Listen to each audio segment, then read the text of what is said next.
Detective James Moretti parked his car in the driveway and grabbed the bag of groceries from the passenger seat. Sunday dinner with his mom had become their special tradition since his dad passed away. As he walked to the front door of the small house in Pine Grove Estates, he couldn't help but smile. Moving his mom here, just 2 blocks from his own apartment, had been a good decision. Or at least, that's what he thought at the time.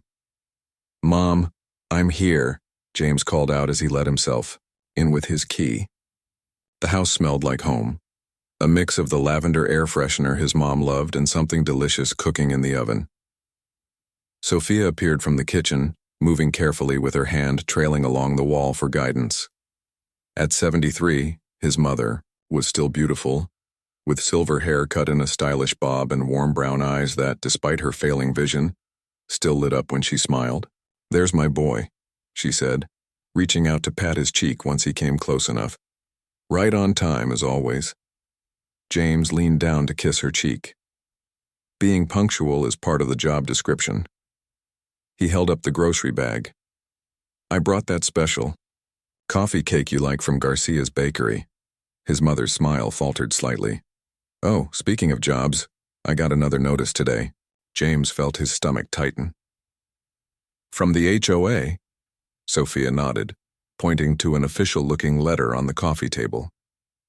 "Apparently my wind chimes are creating noise pollution now." James picked up the letter, reading the formal complaint with growing frustration. This was the 3rd notice in 2 weeks. First it had been about the potted plants on the porch, then the bird feeder in the backyard. Now wind chimes, all from Brenda Wilson, the HOA president.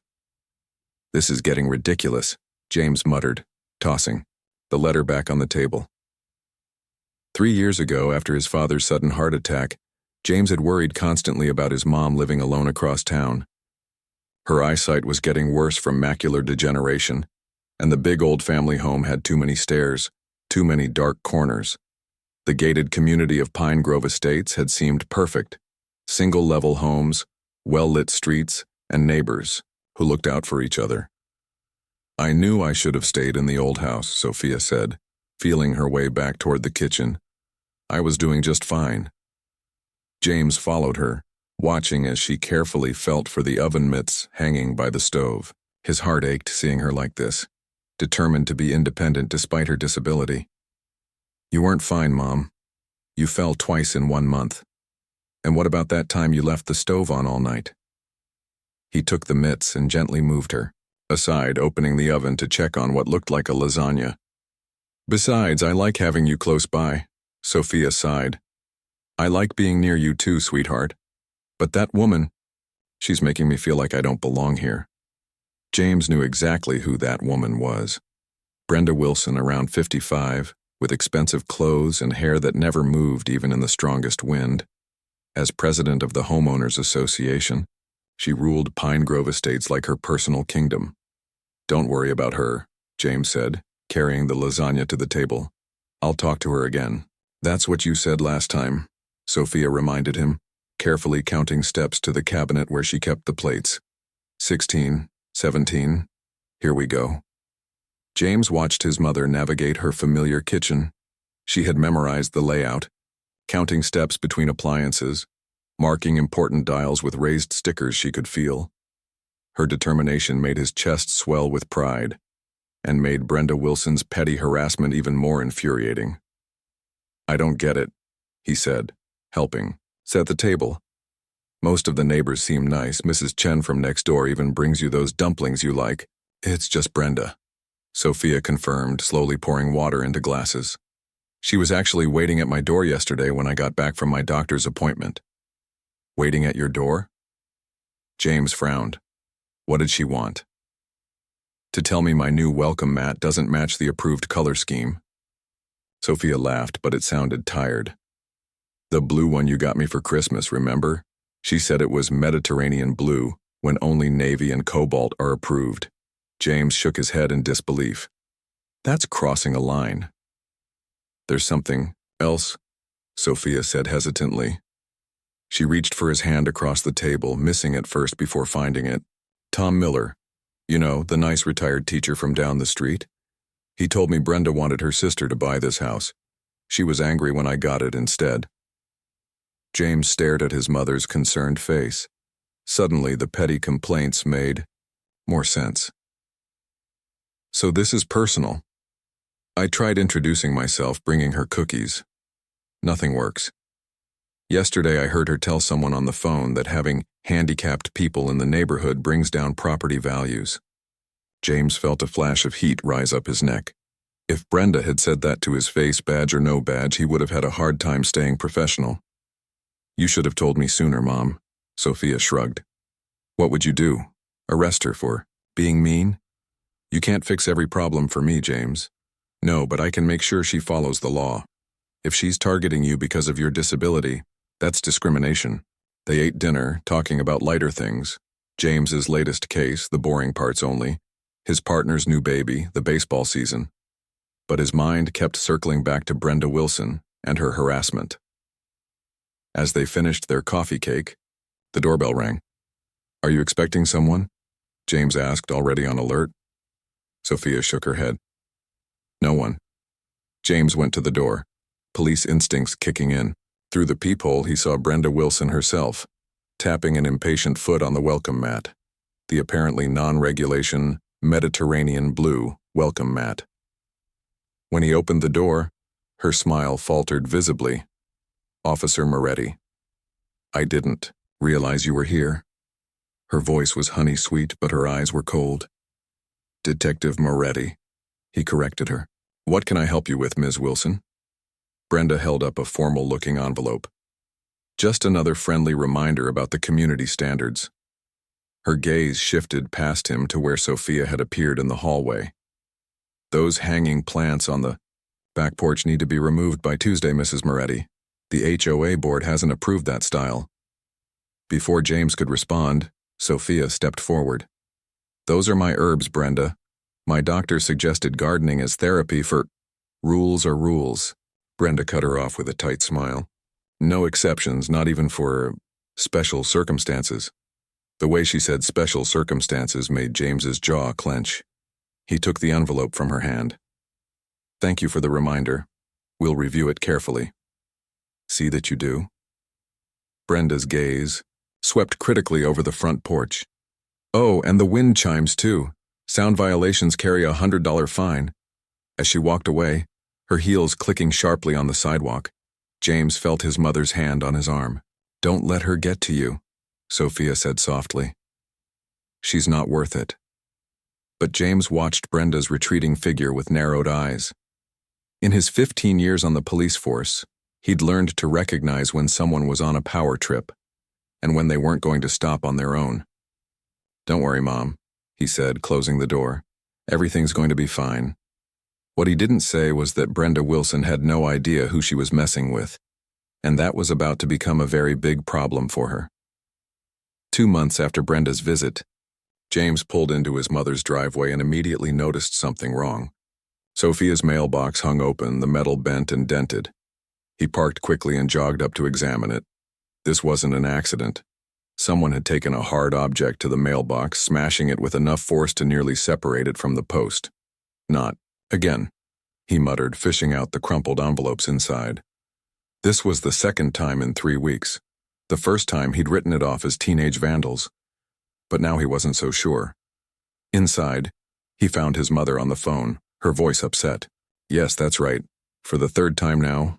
I understand you're busy, but yes, I'll hold. Again. Sophia's face was drawn with frustration as she held the cordless phone to her ear. What's going on, Mom? James asked, placing the damaged mail on the counter. Sophia covered the mouthpiece. The roses are dead. All of them. Just like the petunias last week. I'm on hold with the HOA office for the 2nd time today. James walked to the back window and looked out at the small garden his mother had lovingly created. The rose bushes that had been thriving just days ago when he helped her prune them were now brown and withered, their leaves curled and blackened. That's not normal, he said, sliding the door open to step outside. The smell hit him immediately, a sharp chemical odor hanging around the dead plants. He knelt down and touched the soil, bringing his fingers to his nose. The smell was stronger there.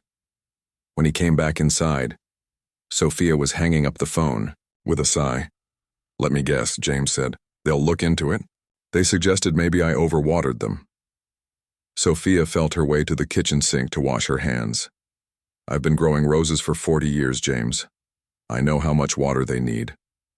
James leaned against the counter, watching his mother. Since her eyesight had worsened, gardening had become even more important to her. She could feel the soil, sense the plants, connect with something living and growing even when she couldn't see them clearly. Now someone was taking that away from her too. "This isn't right," he said quietly. "I'm installing a security camera. Today." Sophia turned toward his voice. "You think it's her, don't you? Brenda?" "I don't know for sure, but I'm going to find out." That evening, James mounted a small camera under the eaves of the house, positioning it to capture both the backyard garden and the front approach to the home. He showed his mother where it was, guiding her hand to feel its outline. "It connects to my phone," he explained. "I'll get an alert if anyone comes near the house when they shouldn't." Sophia ran her fingers over the small device. "I hate feeling like I need to be watched over." "It's not about you needing watching," James assured her. "It's about catching whoever is doing this." 5 days later, James was at work when his phone buzzed with an alert. The camera had detected movement in his mother's backyard during the middle of the day. He opened the app quickly, expecting to see a delivery person or perhaps Mrs. Chen from next door. Instead, he saw Brenda Wilson, dressed in her tennis whites, standing by his mother's newly replanted garden. She looked around furtively before pulling something from her pocket, a small bottle. As James watched in disbelief, she began spraying the contents on the new plants his mother had just put in the ground. "Got you," James whispered, saving the video and sending it to his personal email as backup. That evening, he showed his mother the footage, describing what he couldn't see. "She killed my plants? On purpose?" Sophia's voice was more hurt than angry. "Why would anyone do that?" "Some people just can't stand seeing others happy," James said. "I'm going to confront her tomorrow." But when James checked the camera, the next morning all he saw was a blank screen. The app reported the device offline. When he rushed over before his shift, he found the camera missing, wires cut cleanly. "This has gone far enough," he told his mother after searching the yard in vain for the stolen device. "I'm filing a police report." Sophia put a hand on his arm. "And say what? That the HOA president is cutting our roses and stealing cameras? With what proof? The video was barely clear enough to identify her." James knew his mother was right. The footage was damning to him because he recognized Brenda, but it wouldn't be enough for an official action. His mother seemed to read his thoughts. "I've been thinking," she said, her voice gaining strength. "Next week is the monthly HOA meeting. I want to go. I'll take you—" "No," Sophia interrupted. "I want to go by myself." James frowned. "Mom, after everything that's happened, that's exactly why. I need to stand up for myself. I've been letting you fight my battles. But this is my home too." She found his hand and squeezed it. "I've been working on an idea. A community garden for seniors in that empty lot by the clubhouse. Something good that everyone could enjoy. And you think Brenda will go for that?" James couldn't keep the skepticism from his voice. "Maybe not, but the other board members might. Tom says there's a growing feeling that Brenda's been abusing her power. There's an election coming up next month." Over the next week, James noticed, his mother had a new energy about her. She made phone calls, asked him to drive her to the library to research community gardens, and even invited some of the older neighbors over for coffee to discuss her idea. On the night of the meeting, James was a nervous wreck. He called 3 times to offer a ride, which his mother gently declined. He almost drove by the clubhouse during the meeting but stopped himself. His mother deserved her independence. When she hadn't called by 9, he finally phoned her. "How did it go?" he asked anxiously. "Better than I expected," Sophia said, and he could hear the smile in her voice.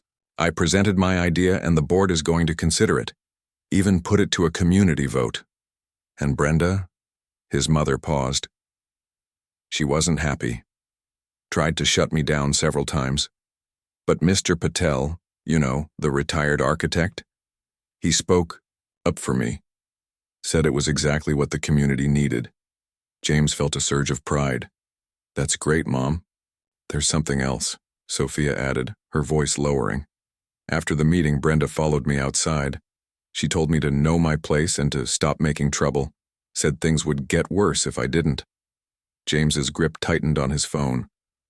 She threatened you? Directly? It feels that way, but you know how she is.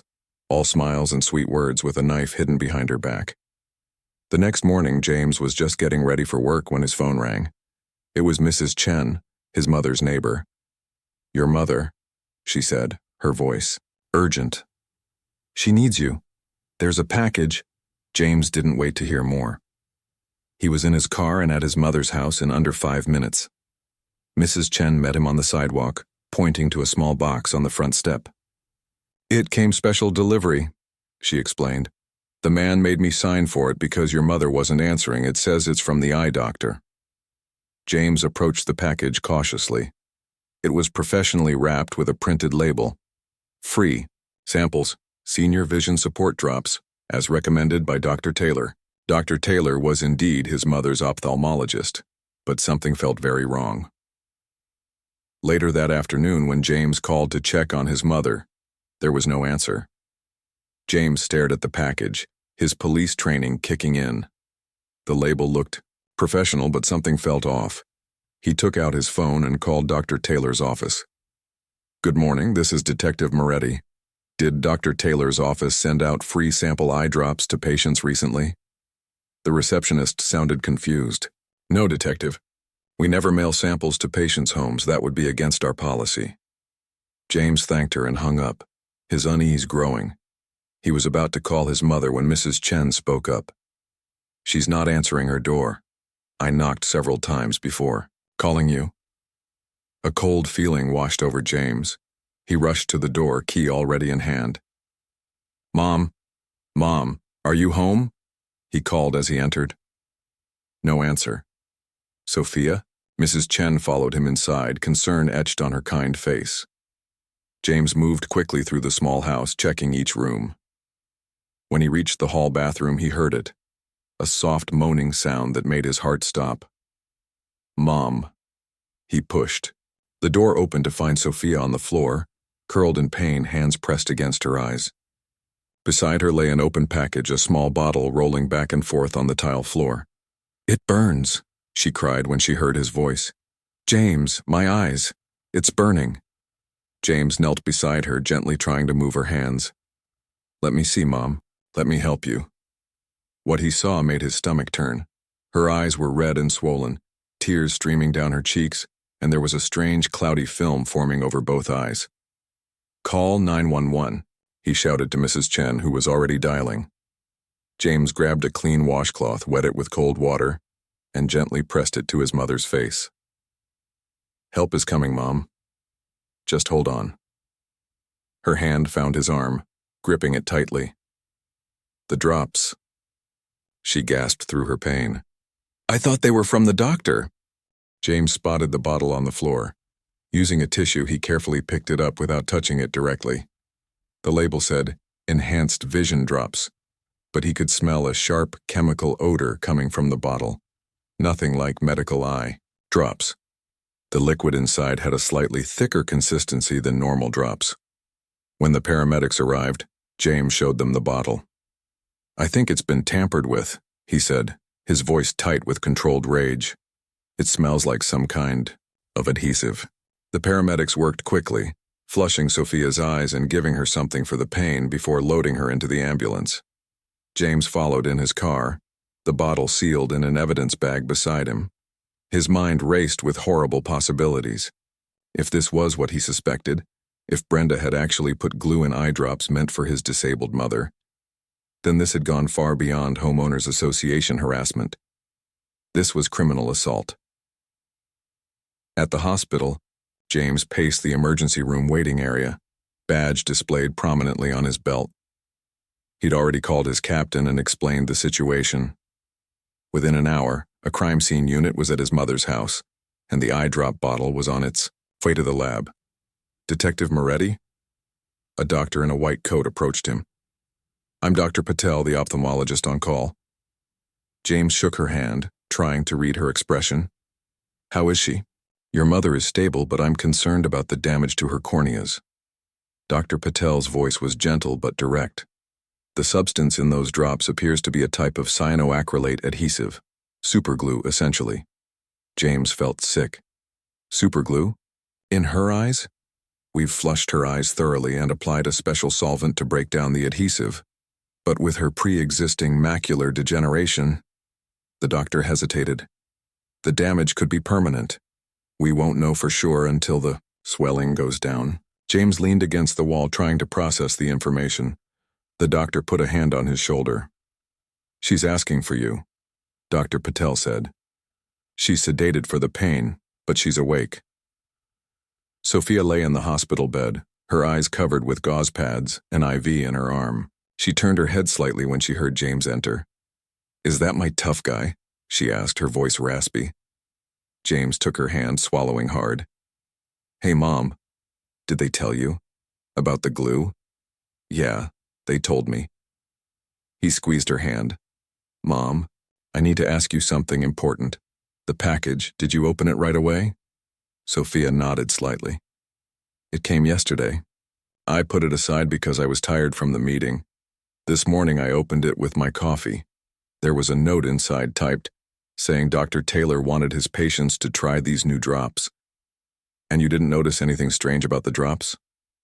James, I can barely see my hand in front of my face. There was no self-pity in her voice, just fact. I felt the bottle shape. It seemed right.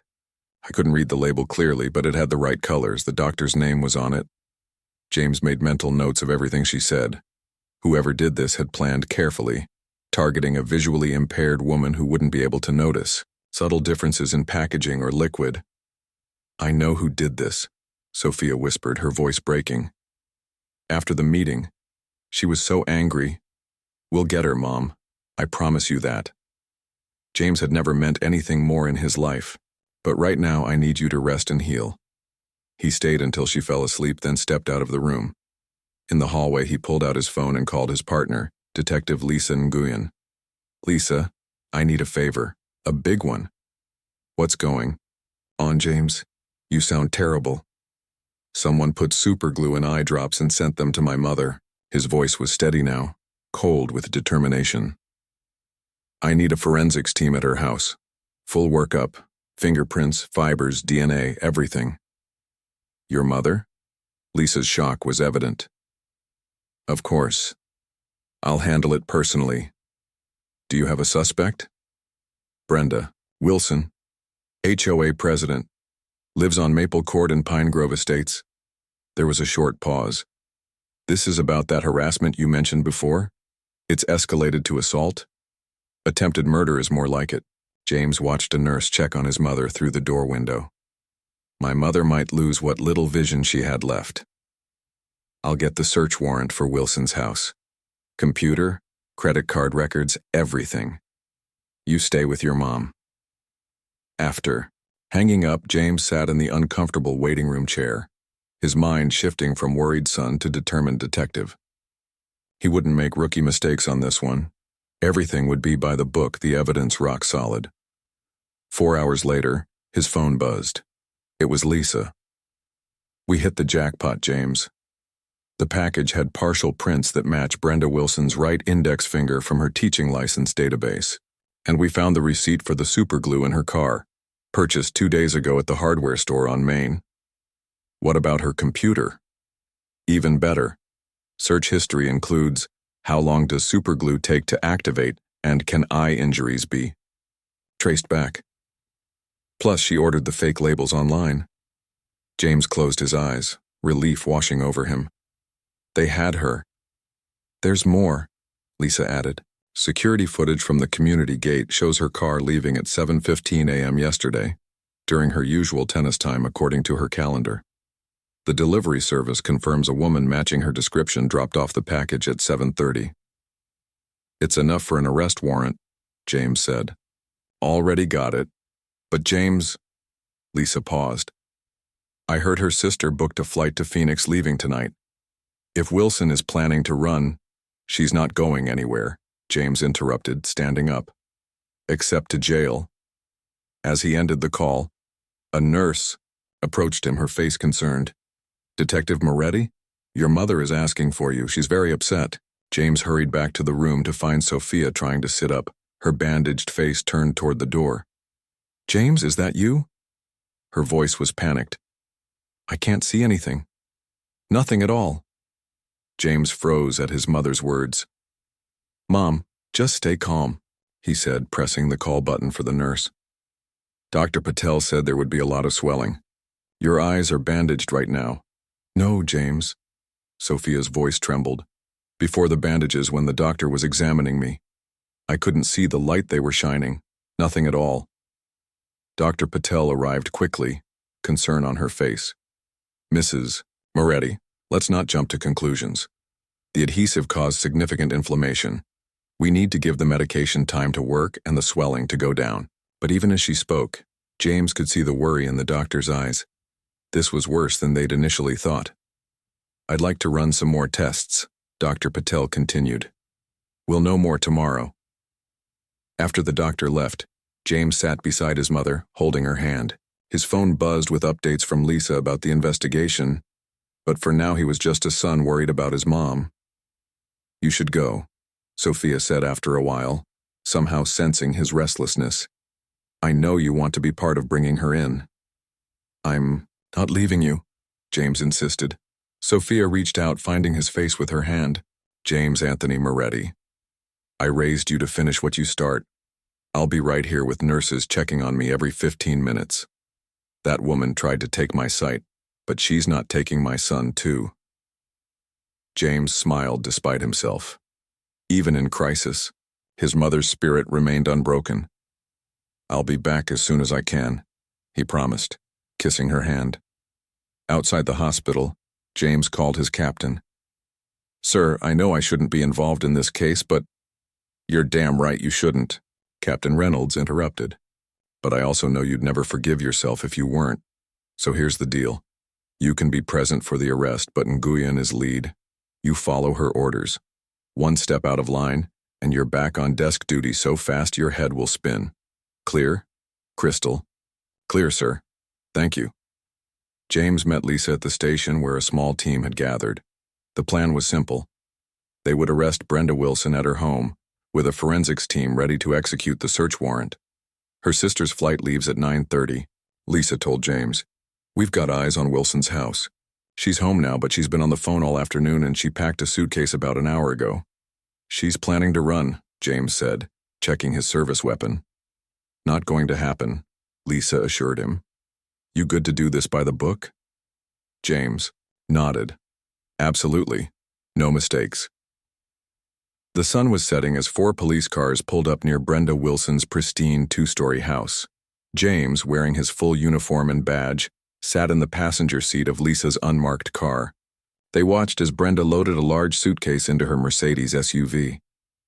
Perfect timing, Lisa said. Let's go. James felt a strange calm as they approached. Brenda was so focused on adjusting something in her trunk that she didn't notice them until Lisa spoke. Brenda Wilson? Detective Nguyen, City Police. We need to speak with you. Brenda turned, her smile freezing when she saw James standing there in uniform. Officer Moretti, she said, her voice artificially bright. What a surprise. Detective Moretti, he corrected her, his voice level. Is something wrong? Brenda's eyes darted to her front door and back. We have a warrant for your arrest, Lisa said, holding up the document. For assault with intent to cause grievous bodily harm to Sophia Moretti. The color drained from Brenda's face. There must be some mistake. I don't know what you're talking about. We can discuss it at the station, Lisa continued. Please turn around and place your hands behind your back. This is ridiculous, Brenda's voice rose. Do you know who I am? My husband plays golf with the mayor. Several neighbors had come out onto their porches watching the scene unfold. James noticed Tom Miller among them, the retired teacher who had warned his mother about Brenda's vendetta. Mrs. Wilson, James said quietly. We have your fingerprints on the package. We have the receipt for the superglue in your car. We have your internet search history, and we have security footage of you delivering the package. Something in Brenda snapped. It was just supposed to scare her, she blurted out. Get her to move away. She wouldn't stop with those ridiculous plants. And that community garden idea? She was turning everyone against me.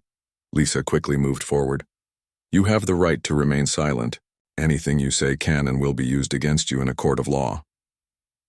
As Lisa recited the Miranda rights, James noticed more neighbors had gathered.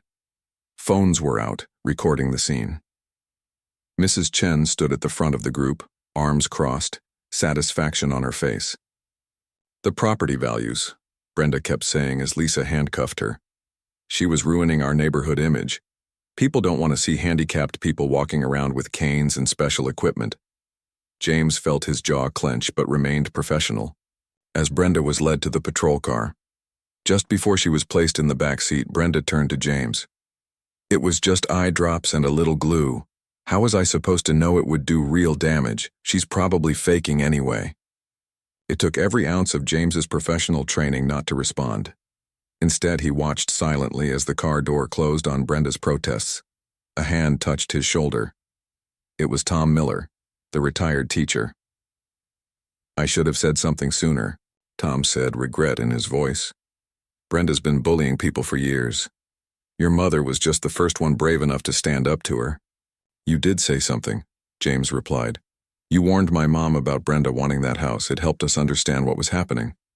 Another neighbor stepped forward, Mr. Patel, the retired architect who had supported Sophia's garden idea at the meeting. How is your mother? He asked, genuine concern on his face. Not good, James admitted. The doctors aren't sure if she'll regain her sight. Murmurs of shock and sympathy spread through the gathered neighbors. Mrs. Chen stepped forward. We should do something for her. Let her know she's not alone. James felt unexpected emotion welling up. Throughout this nightmare, he'd been focused on Brenda as the villain. He hadn't considered that the rest of the community might actually care about his mother. I'm sure she'd appreciate that, he managed to say. As the police cars drove away, with Brenda, Lisa approached James. We'll need your statement at the station, then you should get back to your mom. James nodded, taking one last look at the neighbors gathered on the street. They were no longer just watching. They were talking among themselves, planning. He caught fragments. Meal train, and garden committee, and help with her appointments. For the first time since finding his mother on the bathroom floor, James felt a small sense of hope. Whatever happened next, they wouldn't be facing it alone. At the station, he gave his statement, careful to separate his role as a son from his observations as a detective. When he finished, Captain Reynolds called him into his office. How's your mother? The captain asked. It's too early to tell. The doctors are running more tests tomorrow. Reynolds nodded solemnly. Take all the time you need. Family comes first. Thank you, sir. James turned to leave, then paused. Captain, what's going to happen to Brenda Wilson? With the evidence we have, she's looking at serious time. Assault with intent to cause grievous bodily harm, targeting a disabled person, and if your mother's vision doesn't recover. Reynolds let the sentence hang unfinished. James nodded, understanding what wasn't being said. If his mother lost her sight completely, the charges could increase to mayhem. The criminal act of deliberately disabling someone, that carried a much longer sentence. As he drove back to the hospital, James's phone rang through the car speaker. It was Lisa. Thought you'd want to know. Wilson's lawyer tried to get her released on bail. Judge Winters denied it. Called it a heinous attack on a vulnerable member of the community. Good, James said. That's good. 3 months after Brenda Wilson's arrest, James helped his mother up the courthouse steps. Sophia moved carefully, her hand on his arm, the other gripping a white cane. She wore dark glasses over her eyes, still sensitive to light. After multiple surgeries, stairs, James warned gently. 12 of them. I've been counting, Sophia replied with a small smile. 7 down, 5 to go. Inside the courtroom, James guided his mother to their seats in the front row. The district attorney, Patty Hernandez, approached them. "Mrs. Moretti, how are you?" "Feeling today?" she asked. "Nervous," Sophia admitted, "but ready to get this over with." "You'll do fine," Patty assured her. "Just tell your story exactly as it happened." The courtroom filled quickly. James was surprised to see how many Pine Grove residents had come to support his mother. Mrs. Chen sat directly behind them, along with Tom Miller, Mr. Patel, and at least a dozen other neighbors. When Brenda Wilson was brought in, James felt his mother tense beside him. Brenda looked different now, her perfect highlights grown out, her designer clothes replaced by a simple blouse and skirt. She didn't look at James or Sophia as she took her seat at the defense table. The trial itself was surprisingly short. The evidence against Brenda was overwhelming. The prosecution showed the security footage, the forensic reports, and Brenda's damning internet search history. Multiple witnesses from Pine Grove testified about her pattern of harassment, but the most powerful moment came when Sophia took the stand. With her cane folded in her lap and her dark glasses removed to show the jury her damaged eyes, she told her story, without a trace of self-pity. "I only wanted to be part of the community," she explained, "to contribute something beautiful with my garden. I never understood why she hated me so much."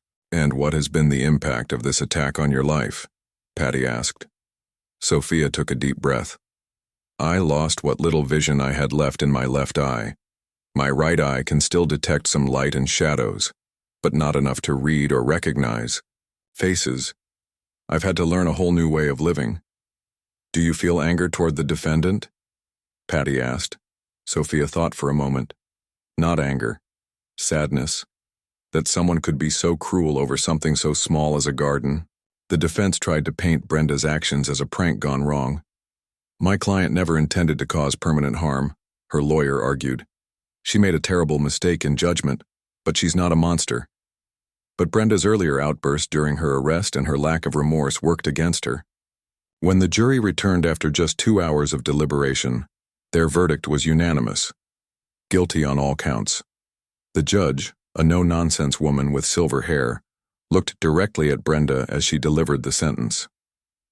"Mrs. Wilson, you deliberately targeted a disabled woman in what can only be described as a calculated act of cruelty.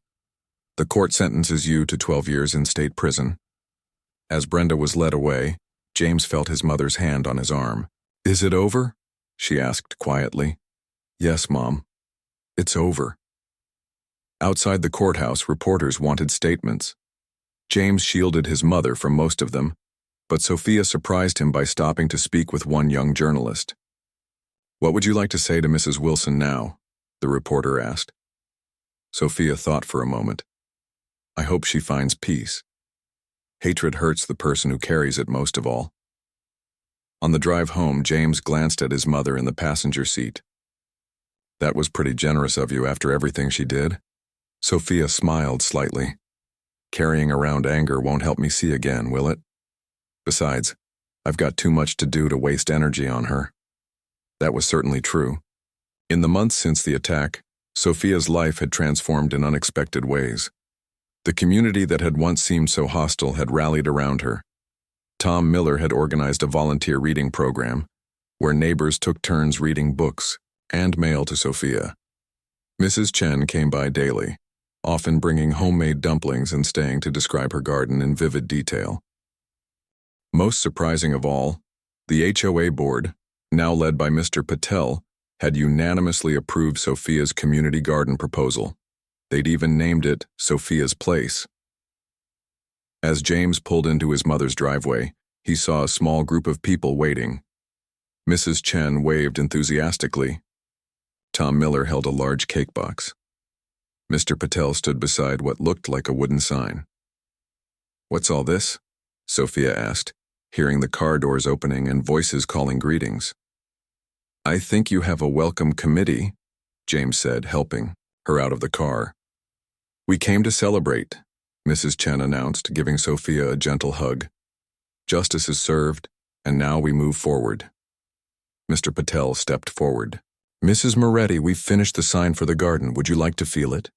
He guided her hands to the wooden sign, where raised letters spelled out, "Sophia's Place, where everyone belongs." Sophia's fingers traced the words, her face lighting up with a smile that James hadn't seen in months. "It's perfect." Inside, over cake and coffee, the neighbors shared their plans for the garden opening next weekend. They'd installed special raised beds with textured borders so Sophia could navigate them by touch. Plants were chosen for their distinct scents and textures. Wind chimes, officially approved by the HOA, would help her orient herself. "And we've set up a rotation schedule," Tom explained. "Someone will drive you to the garden whenever you want to go." "I don't know what to say," Sophia said, clearly moved. "This is more than I ever imagined." After everyone left, James stayed to help his mother prepare for bed. As he arranged her medications on the nightstand, now marked with tactile labels, Sophia caught his hand. "You know," she said thoughtfully, "it's strange how things work out. 6 months ago, I knew only you in this neighborhood. Now I have a whole community." "They're good people," James agreed. "Just needed the right person to bring them together." "Or the right villain," Sophia added with unexpected humor. "Sometimes it takes a Brenda to remind people how to be kind," James laughed. "Leave it to you to find the silver lining." As he helped her into bed, Sophia's expression grew serious. "You need to go back to work, James. Full time. I'm okay now." James had been on partial leave since the attack, working reduced hours so he could take his mother to doctor's appointments and help her adjust to her new reality. "Are you sure?" he asked. "I'm sure. I've got people checking on me now. Mrs. Chen practically lives here anyway, and I've started my mobility, training with that nice instructor from the blind center." James knew she was right. The protective son in him wanted to argue, but the detective understood the importance of independence, something his mother had fought for all along. "Okay," he agreed, "but I'm still coming for Sunday dinners." "You better," Sophia warned, with a smile. "I'm learning to cook by touch. Someone needs to be my test subject." 1 year after the attack, a crowd gathered at the community garden for its first anniversary celebration. Sophia stood before them, her cane decorated with colorful ribbons, her confidence visibly restored. "When I lost my sight completely," she began, "I thought my world had shrunk to the 4 walls of my house, but instead, it expanded in ways I never imagined." As she spoke about community and second chances, James watched from the back of the crowd, filled with pride. His mother had taught him something he'd never learned in all his years of police work, that true justice wasn't just about punishment, but about healing and rebuilding. And in this peaceful garden that had once been at the center of so much pain, both were finally taking root.